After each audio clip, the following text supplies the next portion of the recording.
పరిశుద్ధ గ్రంథంలో ఈ భాగమును మనం పరిశీలనగా చూసినట్లయితే, ప్రియమైన వారలారా, సముద్ర తీరమునున్న అడవి దేశమును గూర్చిన దేవోక్తి. సముద్ర తీరాల్లో అడవి దేశాలు, అడవి ప్రాంతంతో కూడుకున్నటువంటి దేశం అది. ఆ దేశమున మరి దేవోక్తి, ఆ దేశమును గూర్చిన దేవోక్తి అని చెప్పబడతా వస్తుంది. దక్షిణ దిక్కున సుడిగాలి విసురున్నట్లు అరణ్యము నుండి, భీకర దేశము నుండి అది వచ్చుచున్నది. సుడిగాలి విసిరినట్లుగా అరణ్య ప్రాంతము నుండి, అడవి దేశము, భీకర దేశము నుండి వచ్చుచున్నటువంటి అది వచ్చుచున్నదని మరి దేవోక్తి చెప్పబడతా వస్తుంది. చూడండి, మనుషుల యొక్క జీవితాల్లో ప్రియులారా, ఒక సుడిగాలి లాంటి భీకరమైనటువంటి పరిస్థితులు సంభవించినప్పుడు దేవుడు తన ఉపదేశము ద్వారా మరి జరగబోయే సంగతులను మనకు ముందుగా వెల్లడిపరిచేటువంటి దేవుడు. అందులో ఆ యొక్క జరగబోయే సంగతులను వెల్లడిపరిచే విషయంలో కూడా పరిశుద్ధ గ్రంథంలో కఠినమైన వాటిని చూపుచున్న దర్శనము నాకు అనుగ్రహించబడి ఉన్నది. దేవుడు కొన్ని విషయాలను మన జీవితంలో కఠినముగా వ్యవహరించి, కఠినముగా జరిగించబోయే సంగతులను దర్శన రీతిగా దేవుడు కొన్నిసార్లు మనకు తెలియపరుస్తూ ఉంటాడు. అంటే ఆశీర్వాదకరంగా, దీవెనకరంగా, మేలు చేసే విషయాలు మాత్రమే కాకుండా కఠినమైన వాటిని మన జీవితంలో మరి కొన్నిసార్లు వెల్లడిపరిచేటువంటి దేవుడు.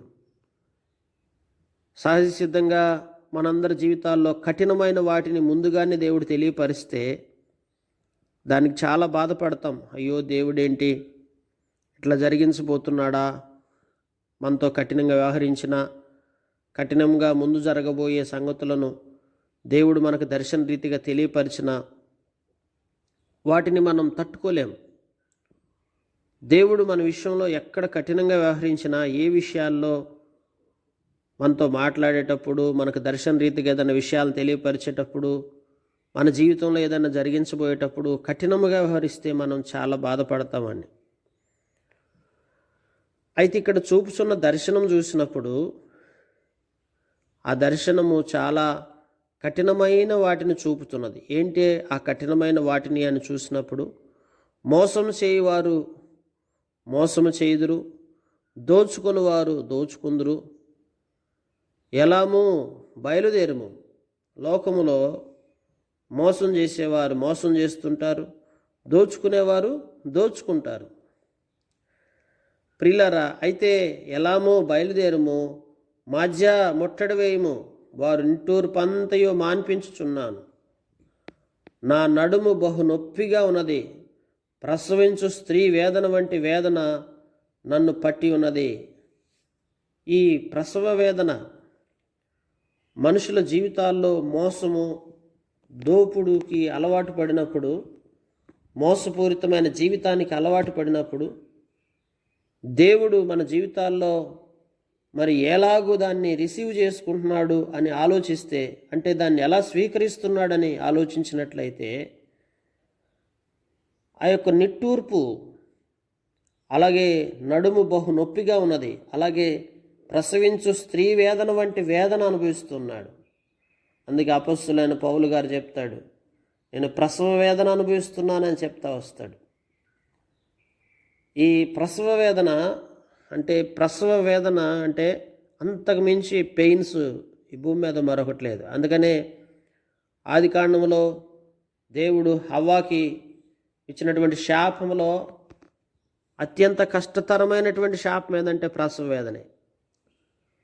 అందుకే పురుషునికి ప్రయాసతో చెమటొచ్చి కష్టపడి పనిచేయటం ఒక శాపం అయితే, అలాగే మరి సాతాను పాము రూపంలో ఉన్నప్పుడు పాముకి ఇచ్చిన శాపము, అది నేల మీద ప్రాకటం, నరుని కంటబడితే చంపబడటం, అట్లాంటి శాపం అయితే, కానీ స్త్రీకి ఇచ్చిన శాపం ఎలాంటిదంటే తన జీవిత కాలమంతా ఈ యొక్క ప్రాముఖ్యంగా కష్టతరమైన పరిస్థితి ప్రసవ వేదన గుండా వెళ్ళాలి.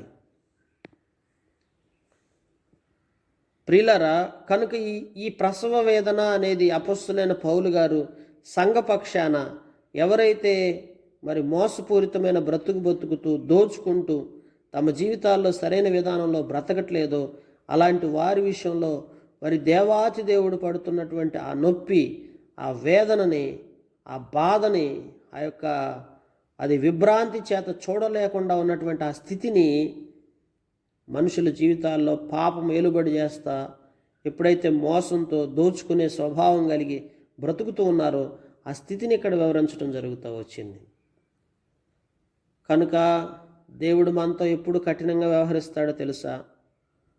మన యొక్క వ్యక్తిగత జీవితంలో మోసముతో దోచుకునే వారిగా మనం ఎప్పుడైతే జీవిస్తామో దేవుడు మన విషయంలో కఠినంగా వ్యవహరించడం ప్రారంభిస్తాడు. ఎందుకు దేవుడు కఠినంగా వ్యవహరిస్తాడంటే దేవుడు మనోవేదన అంటే ప్రసవ వేదన, బాధతో దుఃఖముతో విభ్రాంతి చెందుతూ, అందుకే నా ఒక గుండె తటతట కొట్టుకొనొచ్చున్నది, మహాభయము నన్ను కలవరపడుచున్నది, నాకు ఇష్టమైన సంధివేళ నాకు భీకరమాయను. చూడండి, ఎప్పుడు మన గుండె తటతట కొట్టుకుంటుంది, మన గుండె దడ ఎప్పుడు వస్తుంది, భయం ఎప్పుడు మనల్ని ఆవరిస్తుంది, సంధివేళ భీకరమైన పరిస్థితి ఎప్పుడు ఏర్పడు. సంధివేళ చాలా ఆనందించాల్సిన సమయం, కానీ భీకరమైన పరిస్థితి ఎప్పుడు ఏర్పడుతుందంటే మన హృదయము దేవుని ఎదుట ఎప్పుడైతే మోసపూరితమైన బ్రతుకులోకి వస్తామో అప్పుడండి మన గుండె దడ, అలాగే మనకి ఇష్టమైన సంధివేళ కూడా భీకరమైన పరిస్థితి. అలాగే వారు భోజనపు బల్ల సిద్ధము చేయుదురు, తివాసీలు పరుతురు, అన్నపానములు పుచ్చుకుందురు, అధిపతులారా లేచి కేడెమును చమురు రాయిడి, ప్రభు నాతో ఇట్లనెను. దేవుని వాక్యంలో మనం చూస్తూ వచ్చినప్పుడు ప్రియమైనటువంటి వారులారా, ఈ యొక్క భాగాన్ని మనం పరిశీలనగా చూసినట్లయితే దేవుని వాక్యం చెప్పబడతా ఉంది ఏంటంటే, మరి నీవు వెళ్ళి కావలి వారిని నియమించుము, అతడు తన కనబడుదాన్ని తెలియచేయవలను, జతలుగా వచ్చు రౌతులను, వరుసలుగా వచ్చు గాడిదలను, వరుసలుగా వచ్చు ఒంటెలను అతని కనబడగా అతడు బహు జాగ్రత్తగా చెవియొగ్గి నిదానించి చూచును. దేవుని బిడ్డలారా, మన యొక్క జీవితంలో మన యొక్క ఎదురవుతున్నటువంటి పరిస్థితులన్నిటిలో అందుకే కావలి వారిని నియమించబడుతూ వచ్చాడు. దేవాతి దేవుడు మనల్ని కాపు కాసే కావలివాడుగా మన జీవితంలో మనల్ని ఆత్మీయంగా బలపరచుట కొరకై ఎన్నో మార్లు మనతో ఉంటున్నాడు, మనతో మాట్లాడుతుంటున్నాడు. అయితే మనం జాగ్రత్తగా చెవియొగ్గి నిదానించి చూసేవారుగా ఉండాలి. దేవుడు మన జీవితంలో ఎక్కడైనా కఠినంగా వ్యవహరిస్తున్నప్పుడు మన ద్వారా ఆయనకి మానసికంగాను ప్రసవ వేదన, మనోవేదన కలుగుతున్నప్పుడు మనం నిదానించి చూస్తే మనం ఆత్మీయంగా జాగ్రత్తగా చెవియొగ్గి నిదానించి చూసే మనసు మనకు ఉండాలండి. జాగ్రత్తగా చెవియొగ్గాలి. దేనికి? దేవుని యొక్క స్వరానికి, దేవుని యొక్క మాటలకు.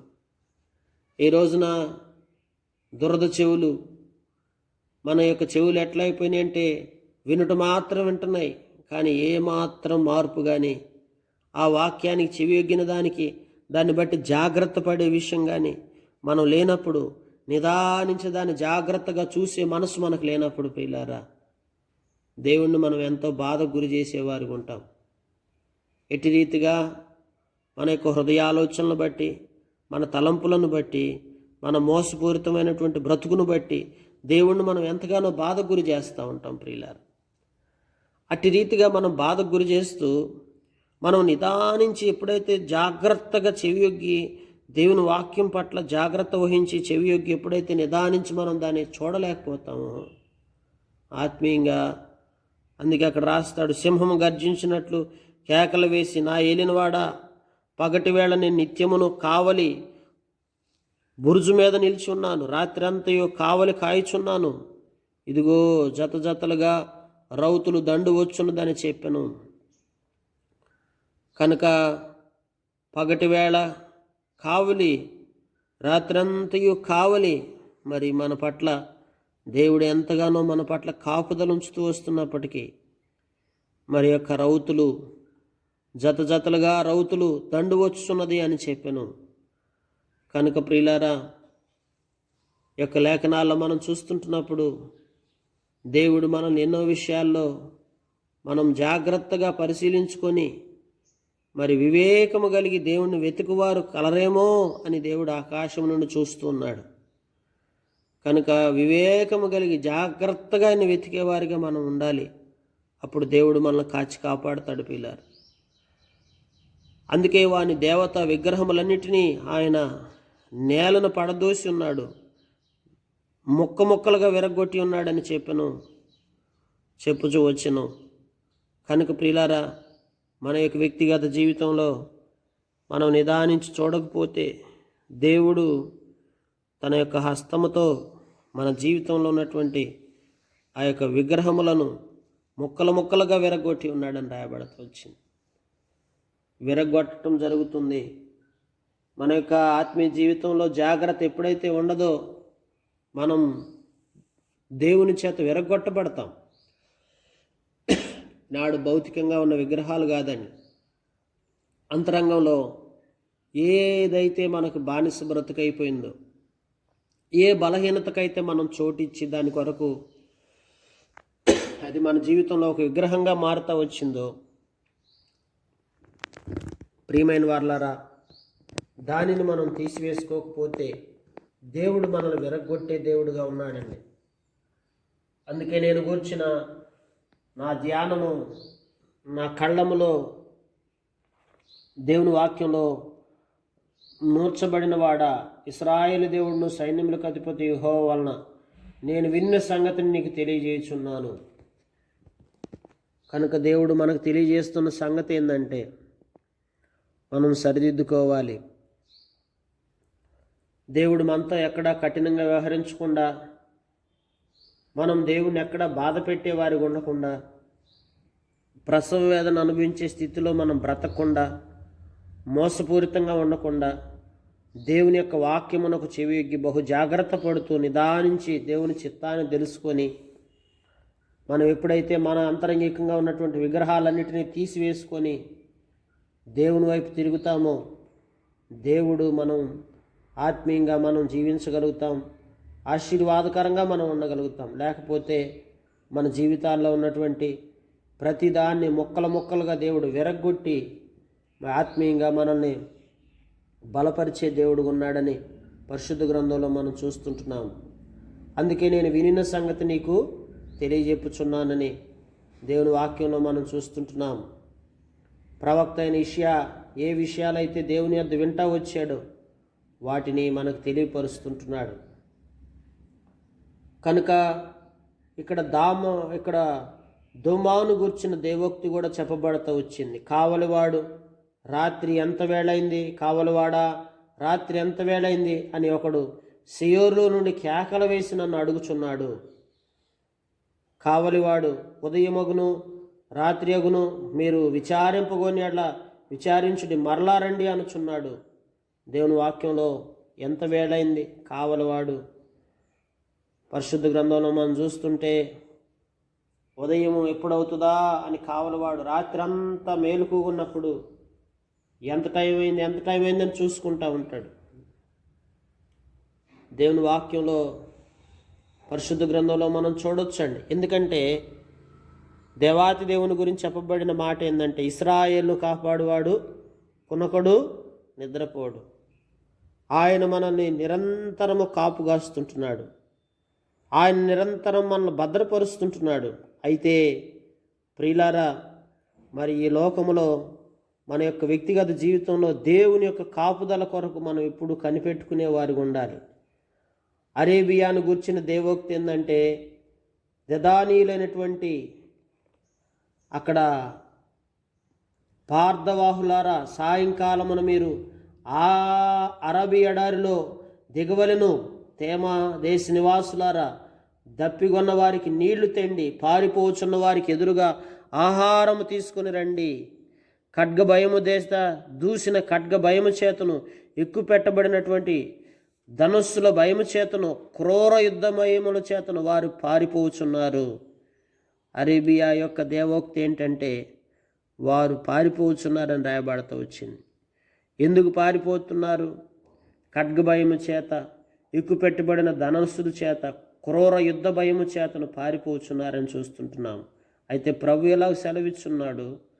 కూలివారు ఎంచినట్లుగా 1 ఏడాదిలోగానే కేదారు ప్రభావం అంతయు నశించిపోవును. కనుక యొక్క కేదారు ప్రభావం అంతా నశించిపోతుంది. అరేబియాను గురించిన దేవోక్తి ఏంటంటే వారు పారిపోతున్నారు దేవుని సన్నిధి నుంచి అని రాయబడతా వచ్చింది. ప్రియమైన వాళ్ళ కేదారీలు బలాఢ్యులు విలుకాండు శేషించువారు కొద్దివారగుదురు, ఎలాగు జరుగునని ఇశ్రాయేలు దేవుడైన యెహోవా సెలవిచ్చుచున్నాడు. వారు కొద్దివారు అయినప్పటికీ మరి శేషించువారు కొద్దివారుగా మిగిలిపోతారని లేఖనాల్లో మనం చూస్తుంటున్నాము. కనుక ఈ యొక్క అరేబియన్ లాగా మనం పారిపోయే వారికి ఉండకూడదు. దేమానులాగా ప్రియులారా దేవుని కాపుదలను దూరం చేసుకునే వారికి ఉండకూడదు. దేవుని సన్నిధి నుంచి మనం పారిపోయేవారిగా, దేవుని కాపుదలను దూరం చేసుకునేవారిగా మన జీవితాలు ఉంటున్నాయా? ఎట్లా ఉంటున్నాం మనం? ఉదయకాల సంబంధ ప్రభు పాదాల చెంతకు వద్దాం. దేవుడు ఎక్కడా కఠినంగా వ్యవహరించకుండా, దేవుని మనం బాధ పెట్టేవారిగా మన జీవితాలు ఉండకుండా, దేవుని సన్నిధిలో ఎల్లప్పుడూ మనం నిదానించి ఆయన చిత్తాన్ని జాగ్రత్తగా వివేకముతో మనం కనిపెట్టుకొని ఆయనకు మనం లోబడుతూ దేవుని భీకరమైనటువంటి కార్యాలను మనం గ్రహిస్తూ ప్రియులారా దేవునికి లోబడితే దేవుడు మనల్ని ఎంతగానో బలపరుచుకుంటూ వస్తాడు. అట్లా కాకుండా మన యొక్క విగ్రహాలు, ఎన్నో రకాల విగ్రహాలు కలిగి ఉండి దేమాను గుర్చిన దేవోక్తిలాగా లోకములో దేవుని కాపుదలను దూరం చేసుకునేవారుగా, అలాగనే మరి ప్రియులారా అరేబియాలాగా దేవుని సన్నిధి నుంచి దూరంగా పారిపోయేవారుగా మన జీవితాలు ఉండకుండా ఆత్మీయంగా మనం ప్రభు పాదాల చెంతకు వద్దాం. దేవా, నేను నీ కాపుదల నాకు కావాలయ్యా, నిదానించి నీ సన్నిధిలో నేను కనిపెడతానయ్యా. దేవా, నీవు నన్ను కాపాడుము, నీవు నన్ను భద్రపరచమని దేవుని కాపుదల కొరకు మనం వేడుకునేవారు ఉండాలి. నిజంగా దేవుడు ఎంతగా మనల్ని కాపాడుతున్నాడంటే రాత్రి పగలు ఆయన మేలుకొని మనల్ని కాపాడుతూ ఉంటున్నాడండి. దివారాత్రులు తండ్రి కుడిపార్శ్వము కూర్చొని మన కొరకు విజ్ఞాపన చేస్తుంటున్నాడు. అలాంటి గొప్ప దేవుని గుర్తిరిగినటువంటి మనం ఆత్మ సంబంధంగా ఆయనలో దీవించబడేవారిగా మనందరం ఉండాలి. అప్పుడు మనం ఎంతగానో ఆశీర్వాదాన్ని, క్షేమాన్ని మనం అనుభవిస్తూ వస్తాం ప్రియమైన వాళ్ళారు. కనుక అటు రీతిగా మనందరం జీవించలాగిన ప్రభు పాదాల చెంతకు వద్దాం. కఠినమైన వాటిని దర్శనాల్లో చూడకుండా దేవుని దగ్గర వేడుకుందాం. దేవుడు ఆశీర్వాదకరమైన దర్శనాలు మనకి ఇవ్వాలని సంపూర్ణంగా ప్రభువుకి విధేయత చూపించినట్లయితే అట్టి దర్శనాల అనుభవంలోకి మనం రాగలుగుతాం. కనుక అట్టి దర్శనాలు, అట్టి ఆశీర్వాదకరమైన స్థితిని మనం అనుభవించలాగను దేవుడి మాటలు దీవించి మన గ్రహింపులో తీసుకొచ్చి మనకు సహాయం చేయనుగాక. ఆమెన్.